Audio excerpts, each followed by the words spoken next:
Hi viewers, welcome back to my channel Gaanu Prakash vlogs. ನಾನಿವತ್ತು ಸ್ವಲ್ಪ ನರ್ಸರಿಗೆ ಹೋಗಿ ಸ್ವಲ್ಪ ಗಿಡಗಳನ್ನೆಲ್ಲ ತೊಗೊಂಡು ಬಂದಿದ್ದೀನಿ. ದಾಸವಾಳ, 2 ಥರ ದಾಸವಾಳ, ರೋಸು, ತುಳಸಿ ಗಿಡ ಕೂಡ ಬಾಡೋಗಿತ್ತು.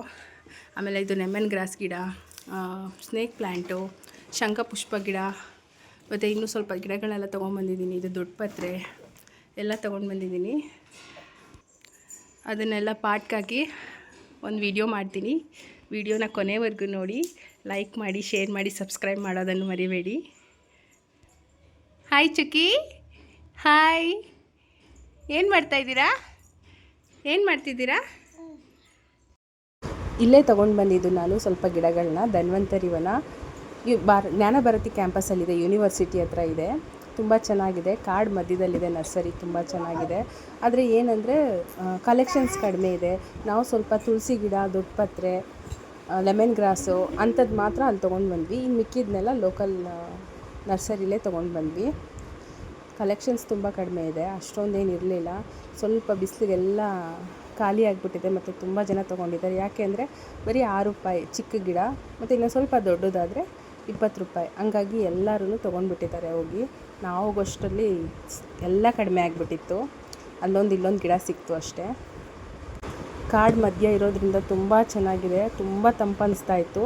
ಇದು ನೋಡಿ, ತುಂಬ ಗಿಡಮೂಲಿಕೆ ಇರೋ ಗಿಡಗಳನ್ನೆಲ್ಲ ಮೆನ್ಷನ್ ಮಾಡಿ ಇಲ್ಲಿಗ ನಾನು ತೋರಿಸ್ತಿರೋದು ಗಿಡಗಳೆಲ್ಲ ತುಂಬ ರೇರ್ ಪ್ಲ್ಯಾಂಟ್ಸು.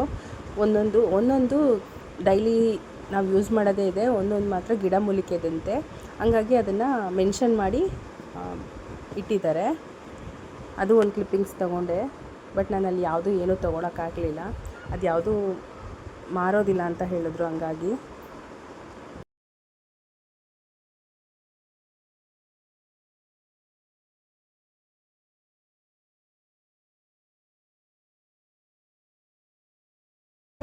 ಹಾಗೆ ಬರ್ತಾ ಐಸ್ ಕ್ರೀಮ್ ತಿನ್ಕೊಂಡು ಬಂದ್ವಿ. ಹಾಗೆ ಸ್ವಲ್ಪ ಟೀಗೆ ಬೋಂಡ ಕೂಡ ಮಾಡಿಕೊಂಡೆ.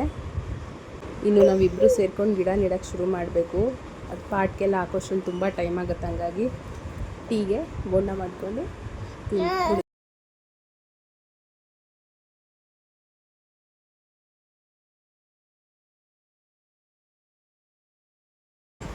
ನನ್ನ ಯಜಮಾನ್ರು ಫಸ್ಟ್ ಟೈಮ್ ಅನಿಸುತ್ತೆ ಗಿಡ ನೆಡ್ತಾ ಇರೋದು ಬಂದು ನನ್ನ ಜೊತೆಗೆ.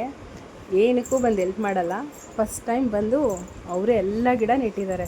ಯಾವುದ್ಯಾವ್ದು ನಾನು ಗಿಡ ತೋರಿಸ್ತೀನಲ್ವ ಎಲ್ಲನೂ ಅವರೇ ನೆಟ್ಟಿದ್ದಾರೆ. ಮಣ್ಣೆಲ್ಲ ತೆಗೆದು ಮೇಲೆ ಕೆಳಗೆ ಮಾಡಿ ಪಾಟಿಂಗ್ ಮಾಡಿ ಇಟ್ಟಿದ್ದಾರೆ. ಪ್ರತಿಯೊಂದನ್ನು ಅವರೇ ಮಾಡಿರೋದು. ಆಮೇಲೆ ಕ್ಲೀನಿಂಗೆಲ್ಲ ನಾನು ಮಾಡ್ಕೊಂಡಿದ್ದೀನಿ ಅಷ್ಟೇ.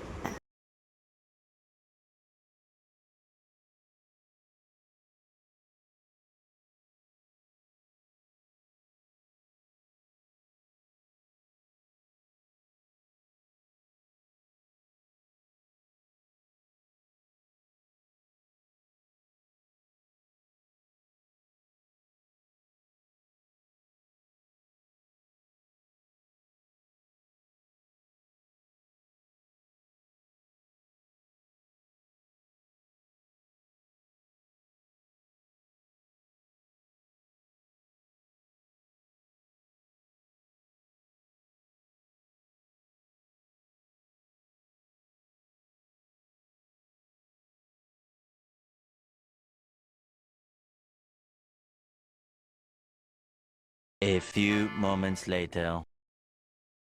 ಫೈನಲಿ ಆಯಿತು. ಇದು ತುಂಬ ಜಾಗ ತುಂಬ ಸ್ಪೇಸಿಯಾಗಿತ್ತು, ಖಾಲಿಯಾಗಿ ಅನಿಸ್ತಿತ್ತು.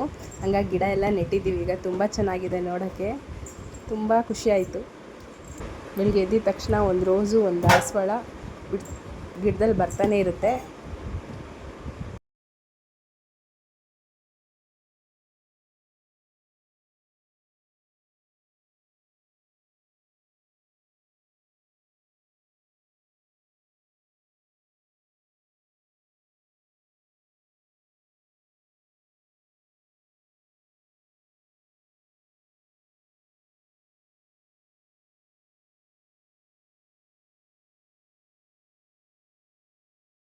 ಇದು ನೆಕ್ಸ್ಟ್ ಡೇ ವ್ಲಾಗು. ಬೆಳಗ್ಗೆ ಒಂದು ದಾಸವಾಳ ಬಿಟ್ಟಿತ್ತು, ಫಸ್ಟ್ ಒಂದು ಆರೆಂಜ್ ಕಲರ್ ಬಿಟ್ಟಿತ್ತು ಬೇರೆ ಗಿಡದಲ್ಲಿ, ಇದು ರೆಡ್ ಕಲರ್ ಒಂದು ಬಿಟ್ಟಿದೆ.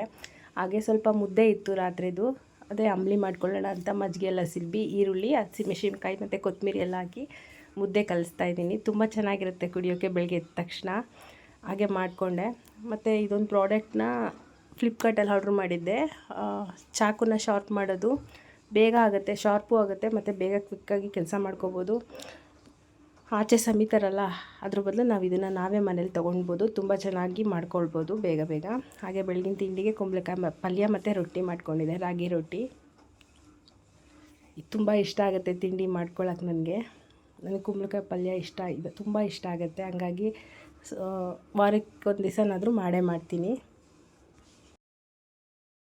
ಮನೇಲಿ ಹಾಗೆ ಮನೆ ಕ್ಲೀನ್ ಮಾಡೋಕೆ ಒಂದು ಬಾಟಲ್ ಸಿಕ್ತು, ಹಾಗೆ ಅದಕ್ಕೊಂದು ಪೇಂಟ್ ಮಾಡಿದೆ. ಹಾಗೆ ಸಂಜೆ ಸ್ನ್ಯಾಕ್ಸ್ಗೆ ನುಗ್ಗೆಕಾಯ್ದು ಫ್ರೈ ಕೂಡ ಮಾಡಿಕೊಂಡೆ. ಹೇಗೆ ಅಂತ ನೋಡ್ಕೊಂಡು ಬನ್ನಿ.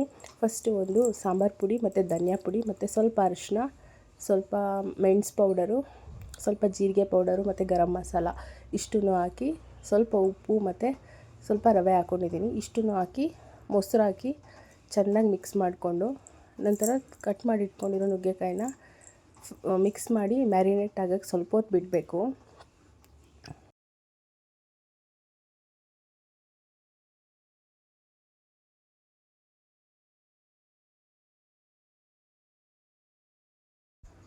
ನುಗ್ಗೆಕಾಯಿ ಫ್ರೈ ಮಾಡೋಕ್ಕೆ ಜಾಸ್ತಿ ಎಣ್ಣೆ ಏನು ಬೇಡ, ಸ್ವಲ್ಪ ಎಣ್ಣೆ ಇದ್ದರೂ ಸಾಕು. ಶಾಲೋ ಫ್ರೈ ಮಾಡಿದ್ರೆ ಸಾಕು, ಡೀಪ್ ಫ್ರೈ ಏನು ಮಾಡೋದು ಬೇಡ. ಹೀಗೆ ರೆಡಿ ಆಯಿತು ನುಗ್ಗೆಕಾಯ್ದು ಫ್ರೈ. ತುಂಬ ಟೇಸ್ಟಿಯಾಗಿ ತುಂಬ ಚೆನ್ನಾಗಿರುತ್ತೆ. ಕೊನೆಗೆ ಸ್ವಲ್ಪ ಕೊತ್ತಂಬರಿ ಉದುರಿಸಿದ್ರೆ ರೆಡಿ ಆಯಿತು. ಇದು ಯಾರಿಗಾದ್ರೂ ಏನು ಸೊಪ್ಪು ಅಂತ ಗೊತ್ತಿದ್ದರೆ ಕಮೆಂಟ್ ಮಾಡಿ.